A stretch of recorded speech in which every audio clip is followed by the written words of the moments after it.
रात को लगभग 11 बजे के आसपास का समय होता है दोस्तों। एक बाप अपने 12 साल के बेटे को जगाता है और उसके हाथ में एक फावड़ा पकड़ा देता है। और फिर ये बाप बेटे क्या करते हैं, बाप एक कुल्हाड़ी उठा लेता है और घर से चुपचाप निकल जाते हैं और एक घर के पीछे के रास्ते से घर के अंदर एंट्री मार देते हैं। घर के अंदर जाकर देखते हैं ये लोग, वहाँ पे पति पत्नी, उसका एक बेटा और एक बेटी सो रहे थे। तभी बाप क्या करता है, कुल्हाड़ी उठाता है और जो महिला घर के अंदर सो रही थी उसके ऊपर ताबड़तोड़ कुल्हाड़ी से वार करने लगता है, जिसकी वजह से उस महिला की वहीं पे जान निकल जाती है। उसकी आवाज़ से जो उसके 2 बच्चे सो रहे थे उसकी बगल में, वो दोनों भी जाग जाते हैं। फिर ये दोनों बाप बेटे मिलके क्या करते हैं, उन दोनों बच्चों की भी जान ले लेते हैं, उन्हें भी कुल्हाड़ी से काट डालते हैं और जो उसकी बगल में उस घर का मुखिया यानी कि उन बच्चों का बाप सो रहा था उसकी भी हत्या कर देते हैं। इसके बाद ये लोग क्या करते हैं, इस पूरे के पूरे परिवार की बॉडी को घर के पीछे ही गड्ढा गाड़ के खोदकर गाड़ देते हैं और ये लोग सोचते हैं कि शायद ये लोग किसी के हाथों नहीं चढ़ेंगे, पुलिस इन तक कभी नहीं पहुंच पाएगी। ये लोग चुपचाप उस घर से निकलते हैं पीछे के रास्ते से ही और अपने घर में जाकर आराम से सो जाते हैं। 2 दिन बाद पुलिस को पता भी चलता है इस हत्याकांड के बारे में। पुलिस पूरे गांव में ढूंढ रही होती है कातिल कौन है, लेकिन पुलिस के हत्थे कोई नहीं चढ़ता। ये बाप बेटे भी बिल्कुल निश्चिंत होते हैं कि शायद इन तक पुलिस पहुंचेगी नहीं, लेकिन इनकी एक छोटी सी मिस्टेक की वजह से, एक छोटी सी गलती की वजह से ये दोनों बाप बेटे पुलिस के हाथ लग जाते हैं। और जब पुलिस इनसे पूछती है कि आखिर तुमने पूरे परिवार की हत्या क्यों की, उसके बाद ये अपनी कहानी सुनाते हैं कि आखिर इन दोनों ने उस पूरे परिवार की हत्या क्यों की। दोस्तों, आज की कहानी से हम यही जानना चाहेंगे कि आखिर इन दोनों बाप बेटों ने मिलके एक पूरे के पूरे परिवार को मौत के घाट क्यों उतार दिया। दोस्तों, कहानी शुरू करूंगा उससे पहले मैं बस आपसे यही कहना चाहूँगा कि अगर आप मेरे चैनल पर नए हैं तो चैनल को जल्दी से सब्सक्राइब कर दीजिएगा, ताकि रोजाना रात को 8 बजे मैं आपके लिए एक सच्ची घटना की कहानी लेकर आ सकूँ। नमस्कार दोस्तों, मैं गौरव शर्मा और आप देख रहे हैं गौरव शर्मा सफ़र। दोस्तों, आज की जो सच्ची घटना मैं आपको सुनाने जा रहा हूँ, ये सच्ची घटना शुरू होती है छत्तीसगढ़ प्रदेश के रायगढ़ जिले से और यहीं का एक थाना लगता है थाना खसरिया। और खसरिया थाना क्षेत्र के अंतर्गत ही एक गांव आता है जिसका नाम है ठूसुकेला गांव। और ठूसुकेला गांव के अंदर ही एक मोहल्ला है जिसका नाम है राजीव नगर। दरअसल दोस्तों, मैं बात कर रहा हूँ 11 सितंबर 2025 की सुबह की। होता क्या है दोस्तों, इस गाँव का एक घर जो है कई दिनों से बंद था। अब गांव वाले आते जाते थे, देखते थे, वो सोचते थे शायद जो घर के लोग हैं वो कहीं घूमने गए होंगे, शायद अपने गांव गए होंगे जो उनका पैतृक गांव है। लेकिन अचानक से क्या होता है, 11 सितंबर 2025 की सुबह उस घर के अंदर से जो है अजीब सी बदबू आने लगती है। गांव के कुछ लोग उस दरवाजे के पास जाते हैं तो देखते हैं कि उसी दरवाजे के पीछे से बदबू आ रही है। इसीलिए गाँव वाले क्या करते हैं, उस घर के अंदर झाँकने की कोशिश करते हैं। और जब वो लोग घर के अंदर झाँक रहे थे तो वो लोग अंदर देखते हैं कि घर की दीवारों पे और घर के फर्श के ऊपर बहुत सारा खून पड़ा हुआ है और उसी खून की बदबू जो है बाहर तक आ रही है। इसीलिए गांव वाले क्या करते हैं, तुरंत ही फ़ोन कर देते हैं और कुछ ही देर में जो है खसरिया थाने की पुलिस मौके पर पहुंच जाती है। पुलिस वाले जाते हैं दरवाजे के पास तो पुलिस वालों को भी बहुत ज़ोर से बदबू आ रही होती है। इसीलिए वो क्या करते हैं, दरवाजे को खोलने की कोशिश करते हैं, लेकिन दरवाज़ा खुलता नहीं है। इसीलिए उस दरवाजे को जो है धक्का मार मार के तोड़ा जाता है। और जैसे ही दरवाजे को तोड़ा जाता है, पुलिस वाले और गांव वाले जो हैं घर के अंदर एंट्री मारते हैं तो अंदर का नज़ारा देखकर इन लोगों के पैरों के नीचे से ज़मीन खिसक जाती है। होता क्या है दोस्तों, जो घर का कमरा है उस कमरे में चारों तरफ, चाहे दीवार हो, चाहे फर्श हो, चाहे बिस्तर हो, कोई भी जगह ऐसी नहीं थी जहाँ पे खून नहीं पड़ा हुआ था। उसे देखकर ऐसा लग रहा था मानो किसी बोतल से घर में खून को छिड़का गया हो। पुलिस वाले परेशान हो जाते हैं, कमरे के अंदर से बहुत ज़ोर से बदबू आ रही होती है। पुलिस वाले पूरे घर को छान मारते हैं, लेकिन कोई भी सुराग नहीं मिलता, ना ही कोई लाश मिलती। इसीलिए पुलिस वाले बहुत ज़्यादा परेशान हो जाते हैं और उसके बाद इस घर के मालिक के बारे में जानकारी लेते हैं कि आखिर इस घर का मालिक कौन है और इस घर में कौन कौन रहता है, इसके बारे में बताया जाए। तो गाँव के लोग बताते हैं कि इस घर का मालिक का नाम है बुद्धराम उरांव, जिसकी उम्र है 45 साल। और उसके साथ इस घर में उसकी पत्नी सहोदरा रहती थी जिसकी उम्र थी 40 साल, और उसका बड़ा बेटा जिसकी उम्र है 10 साल जिसका नाम है अरविंद, और उसकी छोटी बेटी शिवांगी जिसकी उम्र है 5 साल। वो लोग इस घर में रहते हैं, लेकिन घर का कोई भी सदस्य इस समय घर के अंदर नहीं था। अब पुलिस वाले क्या करते हैं, सभी को ढूंढने की कोशिश करते हैं, लेकिन पुलिस को कोई भी सुराग नहीं मिलता, कोई भी परिवार का सदस्य नहीं मिलता। इसके बाद क्या होता है दोस्तों, एसएफएल की टीम और डॉग स्क्वाड को बुलाया जाता है। जब डॉग स्क्वाड को बुलाया जाता है तो जो खोजी कुत्ता होता है पहले तो उस खून को सूंघता है, इसके बाद घर में जगह जगह घूमने लगता है और वो घूमता घूमता घूमता घूमता घर के पीछे जो बाड़ा है वहाँ पहुँच जाता है। और उस बाड़े के अंदर जो है दोस्तों एक गोबर का ढेर होता है और उस ढेर के पास जाके जोर जोर से भौंकने लगता है। पुलिस वाले समझ जाते हैं कि ज़रूर इसी गोबर के ढेर के अंदर कुछ ना कुछ है। दरअसल दोस्तों जब पुलिस वाले अंदर घर की तलाशी ले रहे थे तो उन्होंने देखा था कि जो वहाँ का फर्श है, जो ज़मीन है, उसको खोदने की कोशिश की गई है, लेकिन वो ज़मीन किसी ने खोदी नहीं है, कुछ ही खोदी गई है। शायद हत्यारे से वो ज़मीन खोदी नहीं गई होगी, फर्श टाइट था, इसीलिए वो लाश को शायद पीछे ले गया। अब पुलिस वाले क्या करते हैं, जो गोबर का ढेर लगा हुआ था उसको खुदवाना शुरू करते हैं। अब जैसे ही उसको खुदवाना शुरू करते हैं तो सबसे ऊपर ही बुद्धराम की लाश निकलती है। पुलिस वाले उसे देखकर चौंक जाते हैं। उसके बाद उसे और खुदवाया जाता है तो उसमें उसके बाद उसके बेटे अरविंद और उसकी बेटी शिवांगी की लाश निकलती है। पहला पिता, फिर 2 बच्चे। अब जब और खुदवाया जाता है तो उन तीनों के नीचे जो बुद्धराम की पत्नी है सहोदरा, उसकी लाश निकलती है। यानी कि 4 मतलब परिवार के जो 4 सदस्य हैं, पति पत्नी, उनका बेटा और उनकी बेटी जो है, उन चारों को एक साथ मार के एक ही साथ उस गोबर के ढेर में छुपाया गया था। पुलिस वाले चौंक जाते हैं कि आखिर ऐसा क्या हुआ कि पूरे के पूरे परिवार को एक साथ मार दिया गया। पुलिस वाले पहले तो सोचते हैं कि शायद ये कोई चोरी डकैती का मामला है, घर में चोरी करने कोई आया होगा, ये लोग जाग गए होंगे और इसीलिए इन लोगों को मार के उन लोगों ने पीछे दफना दिया। लेकिन जब बुद्धराम की सहोदरा को देखा जाता है तो उसके कान में कुंडल, पैर में पायल, सब कुछ होता है। अगर ये चोरी का मामला होता तो चोर गहनों को जरूर लेकर जाता, लेकिन गहनों को वो लेके नहीं गया। इसीलिए पुलिस वाले क्या करते हैं, गांव के सभी लोगों से पूछताछ करते हैं।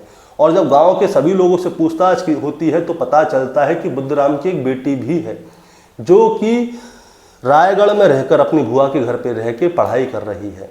लेकिन एक बात और सामने आती है, एक बात ये सामने आती है कि इसके जो पैतृक गांव है वहाँ से आकर जो बुद्धराम है ये यहाँ पे ठूसुकेला गांव में रहता है और जो पैतृक गांव है वहाँ पे जो है इसकी संपत्ति के बंटवारे हो रहे हैं। शायद ऐसा भी हो सकता है कि उस बंटवारे की वजह से ही इसके परिवार के खानदान के किसी लोग ने आके यहाँ पे इसकी हत्या कर दी हो, क्योंकि जो बंटवारा हुआ था उसकी पहली किस्त जो है बुद्धराम तक पहुँच गई थी, उसकी कुछ किस्तें और आनी थी, वो अभी तक आई नहीं है। तो पुलिस वाले क्या करते हैं, इसके पैतृक गांव के जो गांव के रिश्तेदार होते हैं उनसे पूछताछ करते हैं, उन सभी के बारे में जानकारी लेते हैं तो पता चलता है कि वहाँ पे सारा मामला क्लियर है, किसी का कोई भी कैसा भी लेना देना नहीं है इस कत्ल से। इसके बाद पुलिस वाले क्या करते हैं, गांव के लोगों से पूछताछ करते हैं और जो डॉगी होता है, खोजी दस्ते का जो कुत्ता होता है, उसे भी गांव में छोड़ देते हैं। अब इसके बाद जब डॉगी होता है, जो खोजी दल का कुत्ता होता है, वो क्या करता है, बुद्धराम के घर के बगल में ही एक और घर होता है लोकेश्वर पटेल का, वहाँ पे जाता है और बार बार भौंकने लगता है। अब जब कुत्ता बार बार वहाँ पे जाके भौंकने लगता है तो पुलिस वाले भी सोचते हैं, लेकिन लोकेश्वर जो है घर के अंदर मौजूद होता है। पुलिस वाले उससे पूछताछ करते हैं तो लोकेश्वर कहता है कि भैया मुझे तो कुछ लेना देना नहीं है। गांव वाले लोगों से पूछताछ करते हैं तो गांव वाले कुछ बात बताते हैं। वो बताते हैं कि आज से कुछ महीने पहले जो है लोकेश्वर का जो बेटा है जिसकी उम्र है 12 साल, उसने क्या किया था, उसने बुद्धराम के घर से जो धान है उसकी चोरी की थी और उस चोरी के चलते लोकेश्वर की जो पत्नी है उसने क्या किया था, सहोदरा ने, वो पुलिस थाने जा रही थी, लेकिन गांव के लोगों ने उसे रोक लिया। इसके बाद में पंचायत बैठाई गई और पंचायत के बाद में पूरा मामला सॉल्व कर दिया गया। और उससे पहले भी एक बात थी, जो बुद्धराम है उसके घर के पीछे उसकी कुछ ज़मीन पड़ी है, उसे लोकेश्वर खरीदना चाहता था, लेकिन बुद्धराम उसे बेचना नहीं चाहता, इसीलिए इन दोनों के बीच में लड़ाई झगड़ा भी होता है। अब पुलिस वालों का जो पूरा शक है वो अब लोकेश्वर के ऊपर हो जाता है और फिर पुलिस वाले जो हैं उस खोजी दस्ते के कुत्ते को फिर दोबारा से छोड़ते हैं और वो फिर से लोकेश्वर के घर के सामने ही भौंकने लगता है। इसके बाद पुलिस की टीम क्या करती है, लोकेश्वर के घर के अंदर घुस जाती है और वहाँ पे जाके जांच पड़ताल करने लगती है। और जब वो लोग वहाँ पे जांच पड़ताल कर रहे होते हैं तो उन्हें वहाँ पे कुल्हाड़ी पाती है और कुल्हाड़ी पे दोस्तों मिट्टी लगी हुई होती है। पुलिस वालों की फॉरेंसिक की टीम होती है, वो मिट्टी को चेक करती है और जिस मिट्टी के ऊपर जो बुद्धराम के परिवार को दफनाया गया था वहाँ की मिट्टी को चेक करते हैं तो दोनों एक ही होती हैं। पुलिस वालों को कुल्हाड़ी भी मिल जाती है, फावड़ा भी मिल जाता है। इसके बाद लोकेश्वर को गिरफ्तार किया जाता है और थाने ले जाया जाता है। इसके बाद इससे सख्ताई से पूछताछ होती है और जब सख्ताई से पूछताछ होती है इसके बाद लोकेश्वर जो है अपना गुनाह कबूल कर लेता है।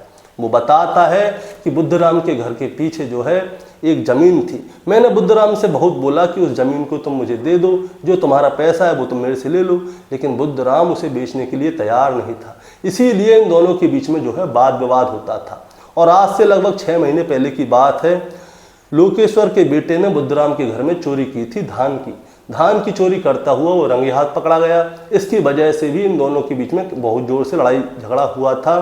बुद्धराम की पत्नी थाने जा रही थी लेकिन गांव के लोगों ने रोक लिया, बैठ के पंचायत हुई, फिर पूरा मामला शांत हो गया। छोटी छोटी बात पर लड़ाई झगड़े हो रहे थे और इसी बीच में जो लोकेश्वर है उसे ऐसा भी लगता था कि बुद्धराम और लोकेश्वर की पत्नी जो है इन दोनों का अफेयर चल रहा है। उसके मन में ये वाली बात भी चल रही थी कि शायद इन दोनों का अफेयर है, ये दोनों बोलते चालते होंगे। इसीलिए जो लोकेश्वर है वो बुद्धराम को जान से ख़त्म करना चाहता था। अब लोकेश्वर ने बुद्धराम को जान से ख़त्म करने की पूरी प्लानिंग कर ली थी। फिर क्या होता है, लोकेश्वर क्या करता है, बुद्धराम के घर की रिकी करता है और वो ये देखता है कि घर के अंदर आराम से कैसे घुस सकते हैं, कहाँ से होके जा सकते हैं और बुद्धराम कितने बजे घर आता है, कितने बजे घर से जाता है। अब समय गुजरता जाता है और जब समय गुजरता जाता है तो तारीख आती है 9 सितंबर 2025 और 9 सितंबर 2025 की शाम को, रात को लगभग 9-10 बजे के आसपास का समय होता है। जो बुद्धराम है वो जो है शराब पीकर आता है और शराब पीकर भी इतनी आता है कि उस पर चला नहीं जा रहा होता। लोकेश्वर उसे बैठा बैठा देख रहा होता है क्योंकि उसका घर इसके पड़ोस में ही था। वो चुपचाप देख रहा होता है। बुद्धराम और लोकेश्वर की नज़रें भी मिलती हैं। इसके बाद जो बुद्धराम जो है वो घर के अंदर चला जाता है, खाना पीना खाता है और सो जाता है। रात को लगभग 11 बजे के आसपास का समय होता है। लोकेश्वर जो है अपने 12 साल के बेटे को जगाता है और उसको फावड़ा देता है, खुद कुल्हाड़ी उठाता है और उसके घर के पीछे के रास्ते से घर के अंदर जाता है। और जब वो घर के अंदर जाता है तो वो देखता है कि बुद्धराम, उसकी पत्नी और उसके दोनों बच्चे जो हैं सो रहे हैं। तो इसीलिए वो क्या करता है, सबसे पहले जाता है सहोदरा के पास और सहोदरा के गर्दन पर एक ही झटके में सहोदरा के ऊपर कुल्हाड़ी से वार करता है जिससे उसकी जान चली जाती है। अब जब वो कुल्हाड़ी मारता है पूरी जान लगा के तो उसके मुंह से चीख निकल जाती है और कुल्हाड़ी की आवाज़ भी आती है। तभी जो उसका 10 साल का बेटा है अरविंद, उसकी आंखें खुल जाती हैं। अब जैसे ही उसकी आंखें खुलती हैं तो अरविंद जोर जोर से माँ माँ करके चिल्ला रहा होता है। इसी बीच में लोकेश्वर अरविंद के ऊपर हमला कर देता है और जब अरविंद चिल्ला रहा होता है तो जो उसकी 5 साल की बेटी शिवांगी है उसकी भी आंखें खुल जाती हैं, वो भी रोने लगती है। अब जो लोकेश्वर है वो 5 साल की बच्ची शिवांगी की भी हत्या कर देता है। इसके बाद नंबर आता है बुद्धराम का।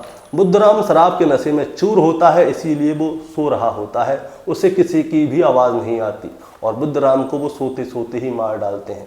अब इसके बाद ये लोग उन पूरे परिवार की लाश को, यानी कि 4 लाशें थीं, माता पिता बेटा बेटी, इन चारों की लाश को इन लोगों ने सोचा कि क्यों ना घर के अंदर ही गाड़ दिया जाए। इसीलिए ये लोग क्या करते हैं, उसी कमरे में उनकी लाशों के बगल में गड्ढा खोदना शुरू करते हैं। लेकिन घर का फर्श जो होता है, ज़मीन जो होती है, बहुत ज़्यादा सख्त होती है, इसीलिए ये लोग उन्हें वहाँ पे गाड़ नहीं पाती। इसके बाद दोनों बाप बेटे सोचते हैं कि इन लाशों को कहाँ गाड़ें। तो ये लोग देखते हैं कि घर के पीछे जो बाड़ा है वहाँ पे बहुत सारा गोबर का ढेर पड़ा हुआ है। इसीलिए ये लोग क्या करते हैं, इन चारों की लाशों को घसीटते घसीटते उस गोबर के ढेर के पास ले जाते हैं और उस गोबर के ढेर को एक ही जगह से खोदने लगते हैं। पहले पत्नी, फिर 2 बच्चे, फिर पति, इन चारों की लाश को एक के ऊपर एक करके गाड़ देते हैं। फिर गोबर को ढेर को पहले की जैसा कर देते हैं और वहाँ से चुपचाप निकल जाते हैं। ये लोग सोचते हैं कि शायद ये पुलिस के हाथ चढ़ेंगे नहीं, लेकिन दोस्तों ये लोग पुलिस के हत्थे चढ़ जाते हैं। इसके बाद जो लोकेश्वर है वो अपना जुल्म कबूल कर लेता है और इसका जो 12 साल का बेटा है उसे भी पुलिस ने गिरफ्तार कर लिया है। उसे बाल सुधार गृह के लिए भेज दिया गया है और जो लोकेश्वर है उसको जेल भेज दिया गया है। अब दोस्तों गलतफहमी की वजह से लोकेश्वर ने जो है अपने पड़ोसी के पूरे परिवार को मार डाला और ज़मीन ना देने की वजह से भी। अब ये लोग जेल चले गए हैं, अब इनको ज़मीन तो मिली नहीं, गलतफहमी रह गई। अब इसके बाद क्या था, जो बुद्धराम की बेटी है तीसरे नंबर की, यानी कि सबसे बड़ी बेटी है, वो जब अपनी बुआ के घर से अपने गांव आती है और वो देखती है कि उसके माता पिता भाई बहन सबकी हत्या कर दी गई है, तो उसके पैरों के नीचे से ज़मीन खिसक जाती है और उसका रो रो कर बुरा हाल हो जाता है। दोस्तों, इस कहानी को सुनाने का मतलब आपको परेशान करना या विचलित करना बिल्कुल नहीं है, बस आपको बताना है और जताना है कि कोई भी गलत काम करने से पहले एक बार नहीं 1000 बार सोचना चाहिए। क्योंकि पुलिस जो है जब अपने पर आती है तो बाल की खाल को भी निकाल लेती है। आप कितने भी चालाक बनने की कोशिश कर लें, आखिरकार पुलिस आप तक पहुंच ही जाएगी। यहाँ पे ना कोई सीसीटीवी कैमरे की फुटेज थी, ना ही कोई मोबाइल की लोकेशन थी, फिर भी पुलिस ने जो है लोकेश्वर और उसके 12 साल की बेटे को गिरफ्तार कर लिया। दोस्तों, आपका क्या कहना है इस कहानी के बारे में, आप जरा हमें कमेंट में बताएं। चैनल पे नए हैं तो सब्सक्राइब करके जाएं ताकि रोजाना रात को 8 बजे मैं आपके लिए एक सच्ची घटना की कहानी लेकर आ सकूं। नमस्कार।